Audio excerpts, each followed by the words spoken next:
আপনি কি খেয়াল করেছেন আজকাল আপনার খুব কাছের মানুষের ফোন নাম্বারও আপনার আর মনে থাকে না? একসময় যে নাম্বারগুলো মুখস্থ ছিল এখন সেগুলো মনে করার জন্য ফোন খুলতে হয়। এমনকি ছোট একটা যোগ বিয়োগের হিসাব করার সময়ও আমরা নিজের ব্রেইনের উপর ভরসা না করে সরাসরি ক্যালকুলেটর ওপেন করি।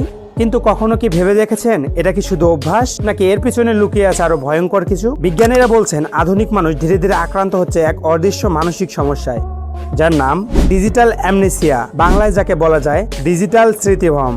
এই সমস্যায় মানুষ ধীরে ধীরে নিজের স্মৃতিশক্তি ব্যবহার কমিয়ে দেয়, কারণ তার মস্তিষ্ক জানে যে তথ্য ফোনে আছে সেটা মনে রাখার দরকার নেই। ভাবুন তো, একসময় মানুষ শত শত ফোন নাম্বার মুখস্থ করে রাখতে পারত, রাস্তা মনে রাখতো, কবিতা, গান, গুরুত্বপূর্ণ তারিখ সবকিছু ব্রেইনে জমা থাকতো। কিন্তু এখন আমরা নিজের জন্মদিন ছাড়া প্রায় সবকিছুর জন্য ফোনের উপর নির্ভরশীল। আজকে আমরা কোনো তথ্য জানার জন্য 10 সেকেন্ডে অপেক্ষা করতে চাই না, মাথা খাটানোর আগেই আমরা গুগল করি। কোনো কিছু বুঝতে কষ্ট হলেই ChatGPT ওপেন করি। ধীরে ধীরে আমাদের ব্রেইন শিখে যাচ্ছে নিজের চিন্তা করার দরকার নেই, কারণ প্রযুক্তি তো আছেই। আর এখানেই শুরু হয় আসল বিপদ। মানুষের মস্তিষ্ক অনেকটা পেশির মতো, যত বেশি ব্যবহার করবেন তত শক্তিশালী হবে, আর ব্যবহার না করলে ধীরে ধীরে দুর্বল হয়ে যাবে। যখন আমরা প্রতিটা ছোট কাজে প্রযুক্তির সাহায্য নিচ্ছি তখন আমাদের ব্রেইনের স্মৃতিশক্তি, মনোযোগ আর সমস্যা সমাধানের দক্ষতা আস্তে আস্তে কমে যাচ্ছে। গবেষণায় দেখা গেছে অতিরিক্ত স্ক্রিন টাইম মানুষের মনোযোগ ধরে রাখার ক্ষমতা কমিয়ে দেয়। এ কারণেই এখন অনেক মানুষ 30 সেকেন্ডের বেশি কোনো ভিডিও দেখতেই বিরক্ত হয়ে যায়। শুধু তাই না, প্রতিনিয়ত নোটিফিকেশন, শর্ট ভিডিও আর দ্রুত তথ্যের বন্যা আমাদের মস্তিষ্ককে এমনভাবে বদলে দিচ্ছে